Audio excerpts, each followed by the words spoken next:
dalam surat An-Nahl ayat 97 ya. Itu bonus dari Allah apabila kita tidak bisa melakukan atau menjadi seorang dai. Demikian, kalau Bapak mungkin ada suatu pertanyaan yang perlu ditanyakan atau sesuatu yang kurang jelas yang minta diperjelaskan. Silakan Bu ya. Saya dari segi istilah ini, Pak Indi, dai ini menurut hemat saya masih tidak terangkat begitu, cuman dakwahnya terangkat. Nah, di dalam pembagian kelompok, ada kelompok ulama, ada umara, ada aghnia, ada du'afa. Ini barangkali dari kelompok ulama, ya kan ya. Maka nanti lanjutnya ke dai gitu kan ya. Jadi apa yang diangkat ini bagi saya artinya katakanlah baru. Ya, dan ini kelemahan saya, padahal sudah banyak ditulis buku-buku tentang ini kan ya. Artinya ini dakwah dan dai, ya kan. Tetapi di dalam mengangkat umat ini bagaimana terbangunnya itu tugas ulama. Di samping ada umaranya. Nah, saya titik singgungnya ini gitu ya. Titik singgungnya kan ya. Memang apapun hal ya dakwah arahnya. Dakwah itu nantinya ke dai. Ya, tapi di dalam mengangkat agama ini itu dikenal dengan ulama begitu kan. Saya dari sisi itu gitu kan ya. Terima kasih. Ya, ini tanda aja. Ya, Tadi judulnya itu perubahan ya.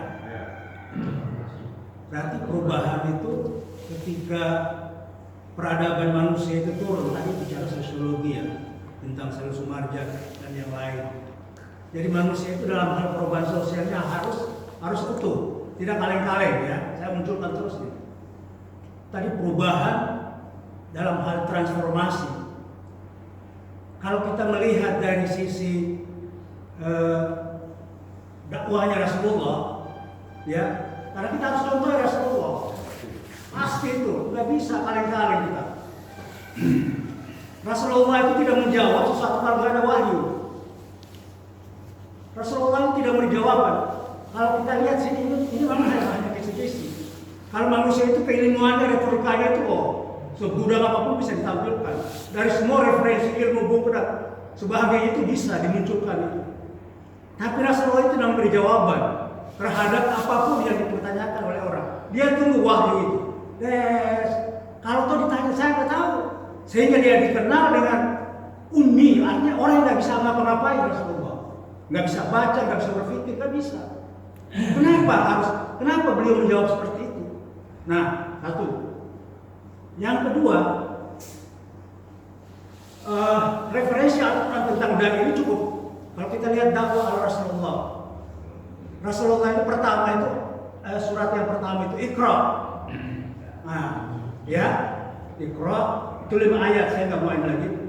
Kemudian surat yang ayat yang sangat teratur itu, sangat teratur ya. Kemudian yang kedua itu Al-Muzammil, itu ayat tentang dai itu. Di situ tercantum Nun. Kemudian di akhir itu wa innaka la'ala khuluqin azim. Tuh, kemudian surat yang ketiga itu tentang dakwah. Ya ayyuhal mudatsir. Nah, kriteria seorang dai ada di surat ketiga itu, di Al-Mudatsir itu. Pertama, ya ayyuhal mudatsir, saya main. Wahai orang yang tidak ngapa-ngapain. Kamu harus tegak lurus. Fa'anzir, turun kamu ke bumi. Nah, kemudian apa lagi? Berapa ayat itu? Ya, berapa ayat itu harus ini yang dijabarkan sebenarnya seorang ahli dai. Al-Mudatsir ini karena semua tadi yang dibacakan itu, ya, semua tadi yang dibacakan itu berasal dari ini. Apa? Tadi, memang saya itu sejam itu nggak bisa karena masalah dakwah ini harus orangnya itu, apalagi kira ya, yang dasir, anzir, wasiyabaka fatahir, fahjur, terus, ya, jadi ada 5 itu. Artinya wasiyabaka fatahir, bajumu, penampilanmu juga, tapi fasbir, oleh rabbika fakabbir. Nah, ada kata sabar tadi. Sabar itu kuncinya itu. Nah, kata Buya, wal asr itu sabar itu kuncinya juga. Nah, di surat yang lain, surat An-Nahl ayat 125 juga. Nah, disinilah sebenarnya kriteria seorang dai itu di sini dipertaruhkan, integritasnya kan begitu. Integritasnya dipertaruhkan di udu ila sabil rabbik gitu. Integritasnya dipertaruhkan di sini. Nah, udu ila sabil rabbik bil hikmah. Ajalah manusia terhadap hikmah. Hikmah itu apa? Bahasa yang sudah pernah dikumpulkan. Ilmu amalia, ilmu yang diamalkan. Terus apa? Amalia yang dipertanggungjawabkan. Pertanyaannya. Ya, saya nggak ada pertanyaan. Saya nggak ada pertanyaan. Kalau saya pertanyaan, kalau saya tanyakan ini ayat Al-Quran kok nggak masuk di sini dari sisi perubahan itu. Karena perubahan itu harus merujuk pada Al-Quran. Karena bagaimanapun ini dakwah. Tetap rujukan itu adalah Al-Quran. Tidak hanya sekedar asuh di dalam hal buku-buku yang ada. Semua bisa diperdebatkan, bisa. Tapi kalau rujukan tadi transformasi seorang dai untuk menjaga peluang, harus ada ayat Al-Quran yang menopang itu. Terima kasih sudah ditangkap. Terima kasih tambahannya oleh Sekretari. Untuk termen pertama 3 orang, oleh karena itu diantar oleh Islam.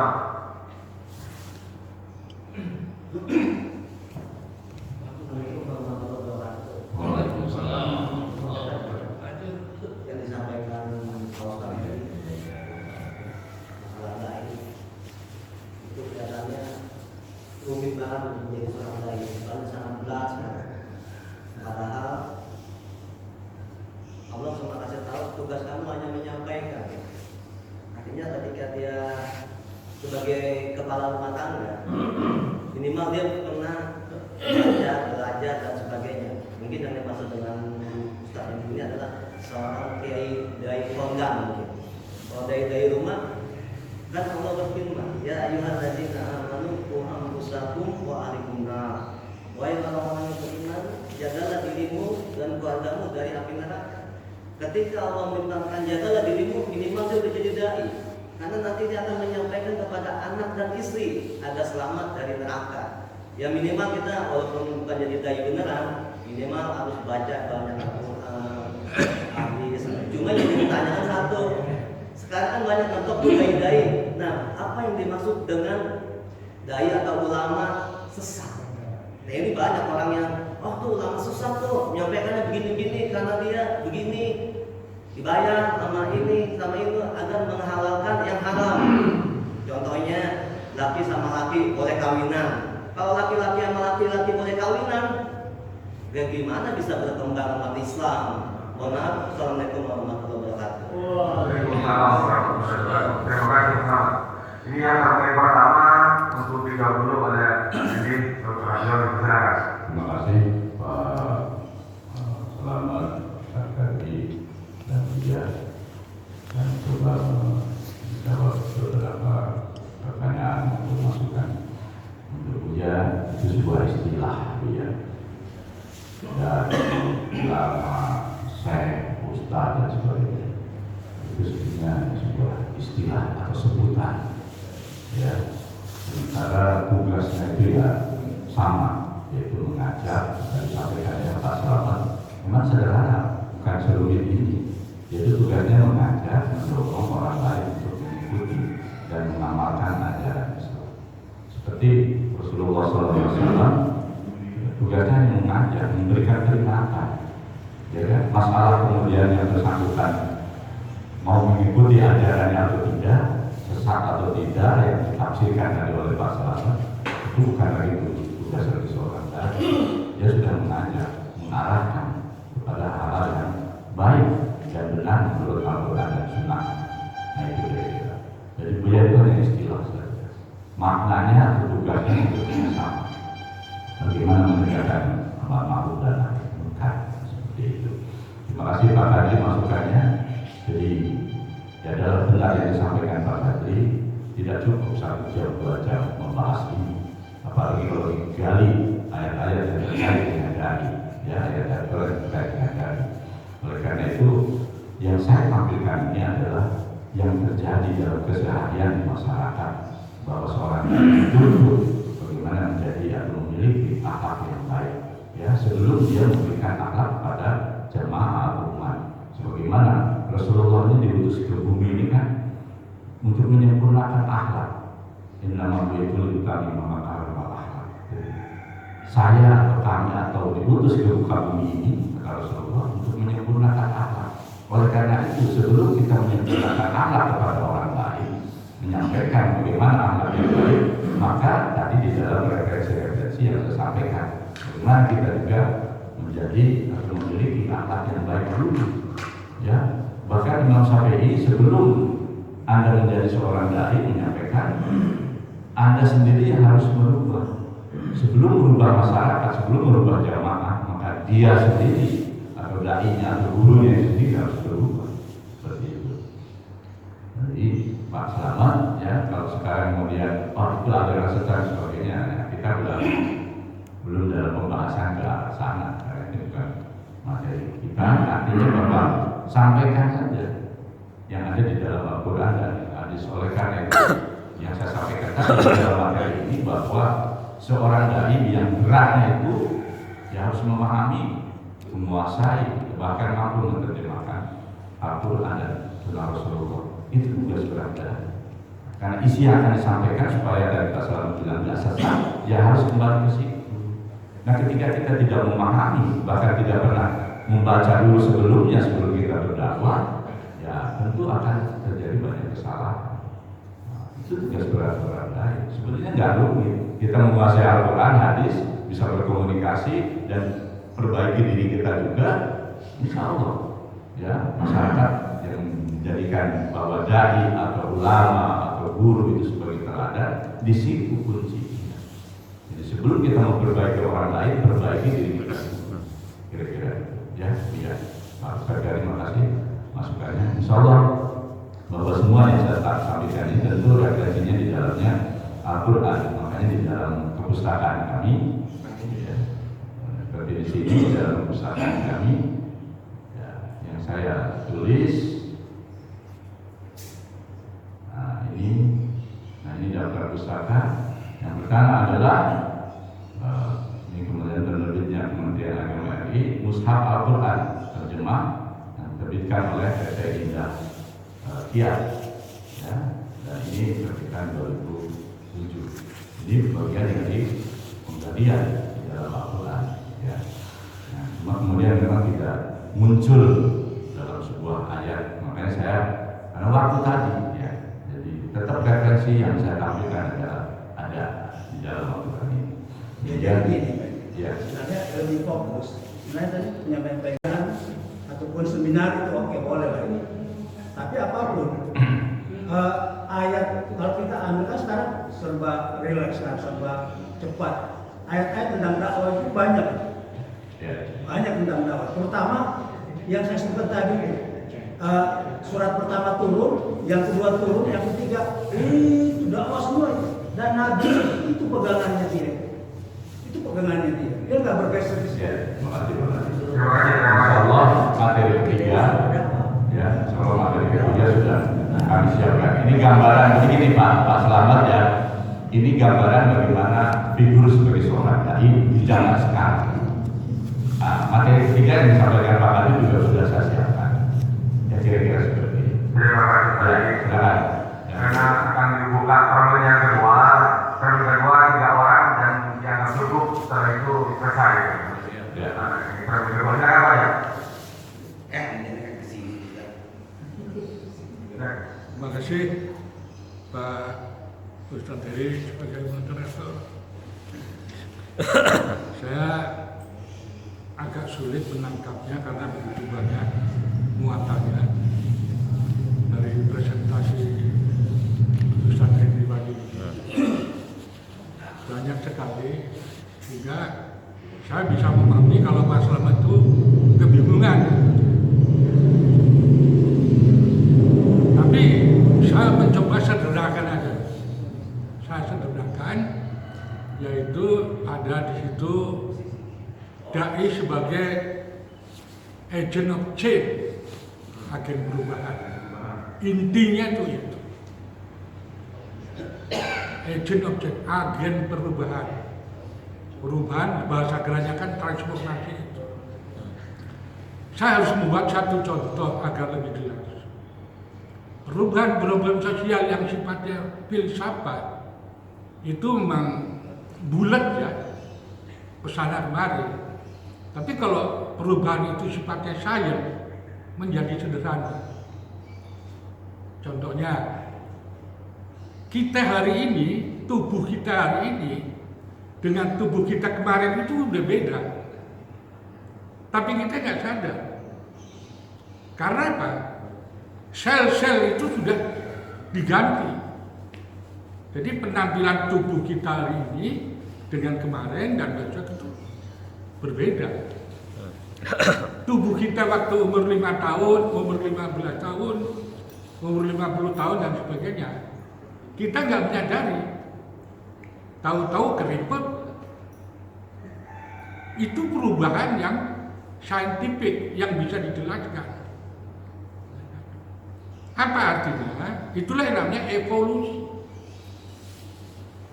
Inilah sebenarnya perubahan yang sifatnya saintifik dan perubahan yang sifatnya itu filsafat, ilmu-ilmu sosial. Bagaimana fungsi dakwah agent of change? Nah, di sini kalau saya menginginkan apa yang dimaksud oleh Pak Kodri, Al-Baqarah ayat 2 Pak. Alladzina yu'minuna bil ghaibi wa yuqimuna shalah wa mimma razaqnahum. Ada 3 di situ. Percaya kepada yang gaib, mendirikan sholat dan menyumbangkan zakat. Nih, percaya gaib ini yang sangat kita percayakan sebagai seorang dai. Kalau mendirikan sholat itu di dalam surat Toha ayat 14 kalau nggak salah, aku ini Allah, sembahlah aku untuk mengingat aku, mengingat. Mendirikan sholat itu mengingat, masjid itu untuk mengingat Allah. Razaqnahum, nah sedekah lah ya, memberikan sedekah. Diperintah ya. Ya karena memang ini problemnya itu di waktu Pak Ustadz ya. Saya kalau misalnya mencapai 5 menit harus 3 menit, saya nggak bisa. Ya. Jadi mohon maaf. Ya harus punya satu komprehensif. Jadi perubahan agen sosial itu, ya kan, ada di dalam diri si dai itu sendiri, ada dari luar. Apa yang dari dalam? Apakah kita yakin pada yang gaib?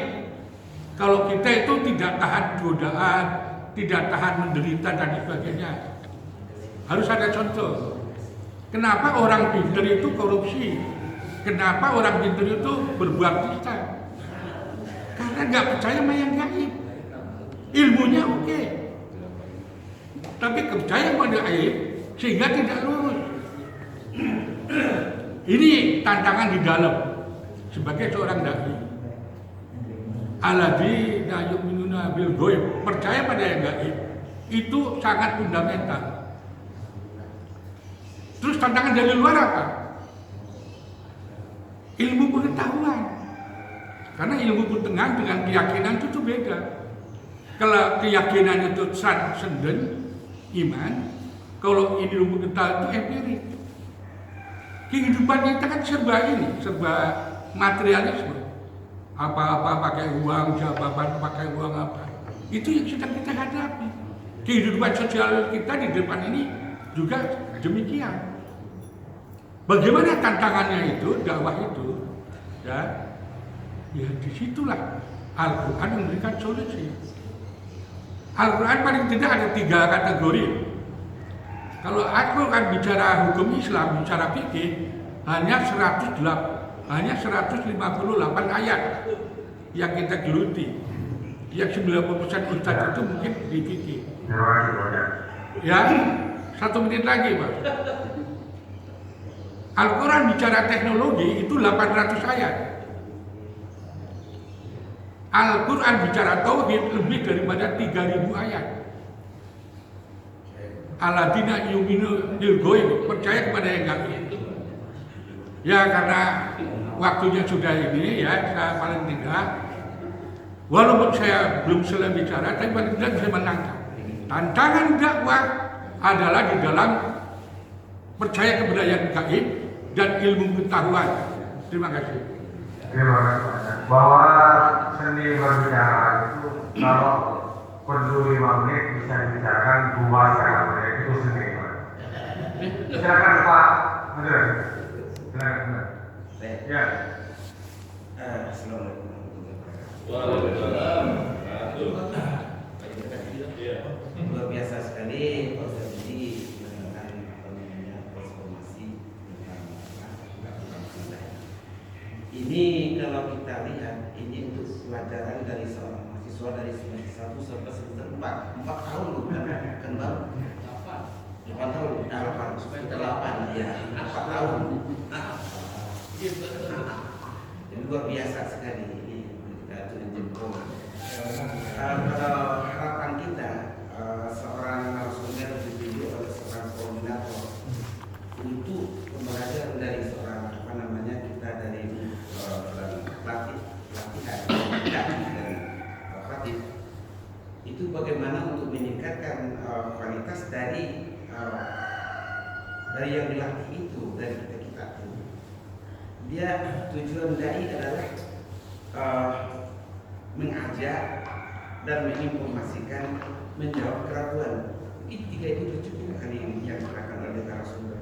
Jadi kita yang disampaikan narasumber itu sesuai apa, bagaimana untuk meningkatkan mutu dari kita yang belajar selama ini. Kalau ini itu pelajaran untuk seorang mahasiswa dari semester 1 sampai semester 8. Kalau menurut saya ini. Nah, jadi kita nggak nyambung apa yang disampaikan oleh Pak ini tadi. Jadi tujuan maksud saya kita yang belajar ini bagaimana untuk cara meningkatkan kualitasnya, bagaimana untuk kita kalau Al-Quran bagaimana ini menerjemahkannya dan maknanya jangan sampai itu lebih bagus lagi. Ini kita nggak ngerti sekali sama banyak benar apa yang tadi susah untuk diambil di mana kita mulai ini kan. Terima kasih Pak Freddy. Untuk perbincangan ini 1 orang lagi. Silakan Bapak Tanya Pak. Khalid. Assalamualaikum warahmatullahi wabarakatuh. Waalaikumsalam. Terima kasih Pak Ustadz. Memang itu semuanya untuk mahasiswa yang benar. Saya akuin itu. Tapi bagi saya cukup simpel menyimpulkannya. Idola saya atau panutan saya adalah uswatun hasanah Nabi Muhammad SAW. Kita cukup contoh itu, ikut itu. Alhamdulillah dunia akhirat akan selamat. Demikian. Assalamualaikum warahmatullahi wabarakatuh. Waalaikumsalam. Arif, itu kunci itu. Bahwa kita mencontoh Nabi Muhammad iya, tapi untuk mencontoh Nabi Muhammad mencontoh ulama dulu. Pak Ustadz, silakan Pak Sendi. Terima kasih untuk Pak Jad. Terima kasih banyak masukan. Kita semua sepakat soal baca yang tidak sepakat ya. Buat itu konsumsi mahasiswa. Ya. Padahal yang hadir di sini pun juga banyak mantan mahasiswa. Begini, saya setuju dengan baca yang saya tampilkan ini bahwa jadi materinya itu kan bagaimana dai saat ini menghadapi tantangan ke depan, ya kan? Maka harus punya bekal. Salah satunya bahwa dai sekarang ya harus memahami isi Al-Quran dan juga Sunnah.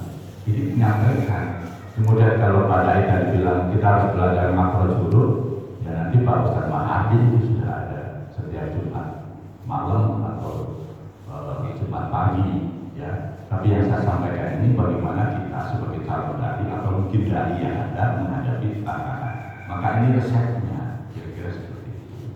Ya, bukan kemudian isinya yang saya sampaikan, bagaimana isi Al-Quran dan sebagainya, bukan. Tapi seorang dai harus memahami isi Al-Quran. Adalah yang saya sampaikan juga seperti di sini, bahwa dai itu tugasnya adalah agen perubahan, ya, atau agen perubahan, ya. Lebih lengkapnya ya agent of change, jadi membawa perubahan. Nah, untuk bisa membuat sebuah perubahan bagi masyarakat, maka kita sendiri harus berubah, harus mempersiapkan perubahan. Untuk perubahan kita juga harus mempersiapkan diri, ya kan? Adalah benar yang disampaikan Pak Ali bahwa Rasulullah SAW nggak ada siapapun yang menolak bahwa dia adalah guru terbaik, guru agung, ya, guru dari segala guru. Ya beliau yang harus menjadikan teladan, ya kan? Tapi disampaikan oleh Pak Ferry, untuk mendekati atau bahkan sempurna seperti Rasulullah, maka kita juga harus belajar pada tokoh-tokoh, para ulama, para kiai seperti itu juga. Karena dia juga adalah pewaris Nabi. Nah, itu. Jadi kemudian